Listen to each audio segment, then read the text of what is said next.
Assalamualaikum warahmatullahi wabarakatuh. Nama saya Jovanda Tiara Dewi dari kelas 10 AKL 2, nomor absen 15, akan membahas materi mengenai pembelajaran kolaboratif daring.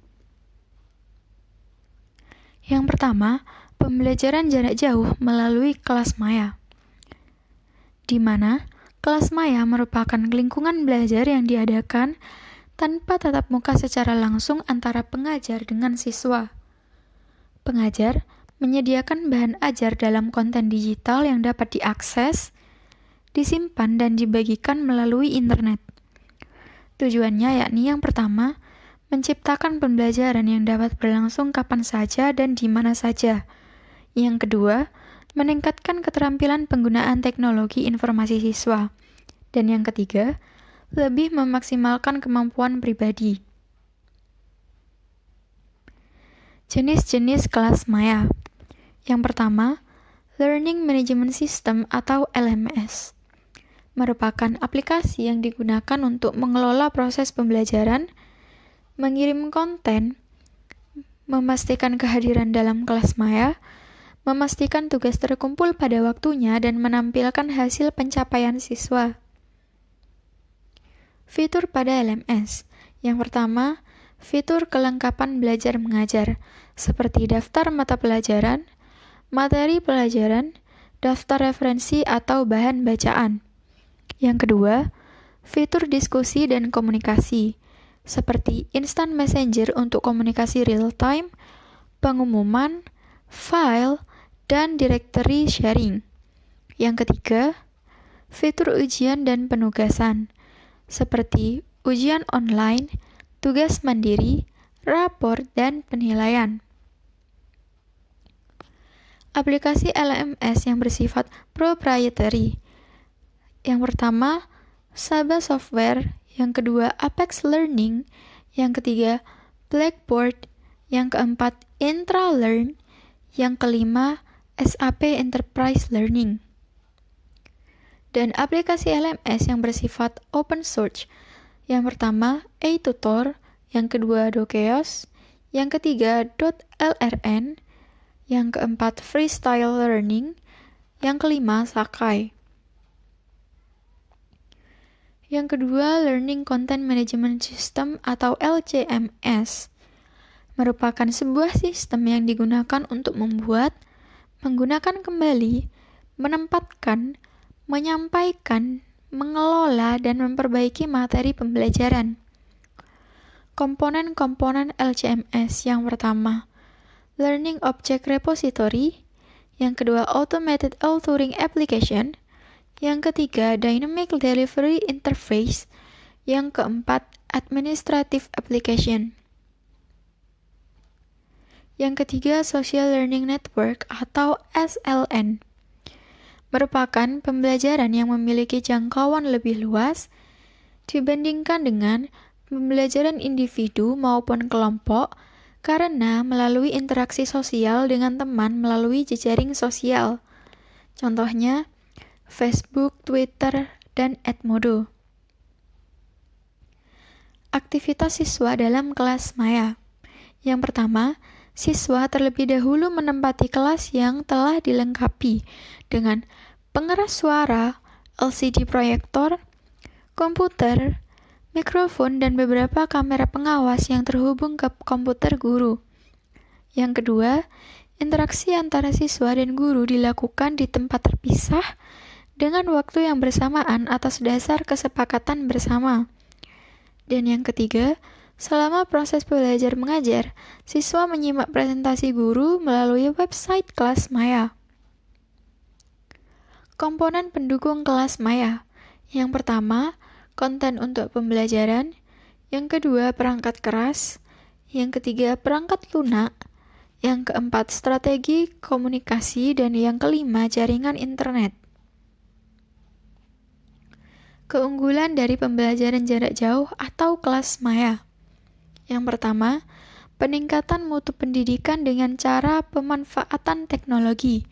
Yang kedua, penyebarluasan pendidikan yang bermutu dengan menjangkau semua komponen pendidikan dengan pemanfaatan jaringan. Yang ketiga, Penekanan biaya pendidikan dengan pemanfaatan sumber daya bersama. Yang kedua, penerapan perangkat lunak untuk pembelajaran kolaboratif daring atau kelas maya.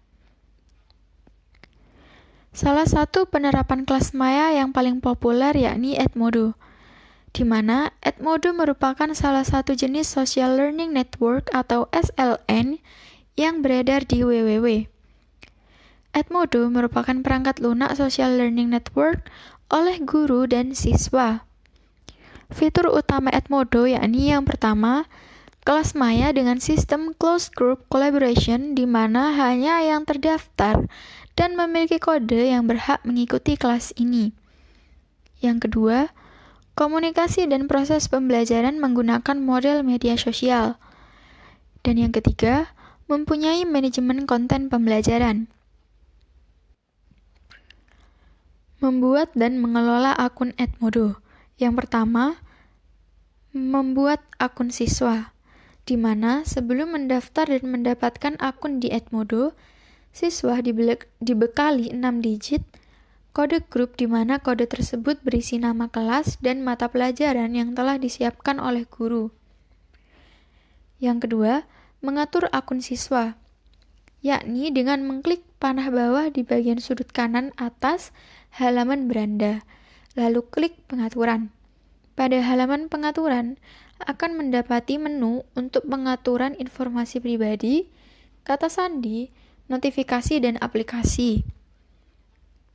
Dan mengelola penyimpanan digital. Yang pertama, menambah file. Anda dapat menyimpan dan menambahkan file dari sumber pembelajaran ke dalam penyimpanan digital Edmodo. File yang disimpan dapat berupa file dokumen, video, audio, dan buku digital atau tautan penting.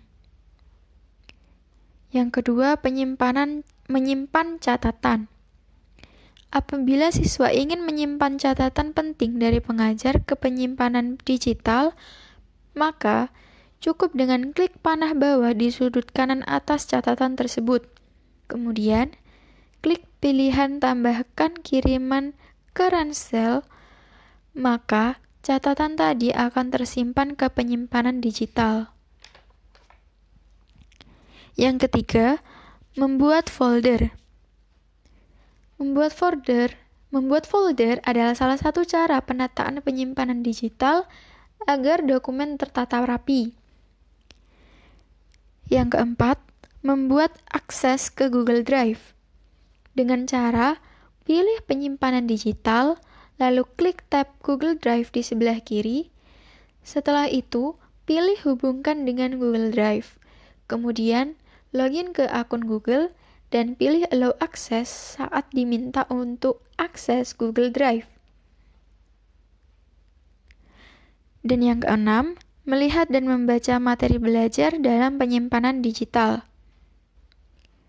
Materi-materi yang telah tersimpan di penyimpanan digital dapat dengan mudah dilihat dan dibaca dengan memanfaatkan kolom pencarian. Dan mengerjakan tugas, latihan, dan ujian. Yang pertama, mengerjakan tugas melalui assignment.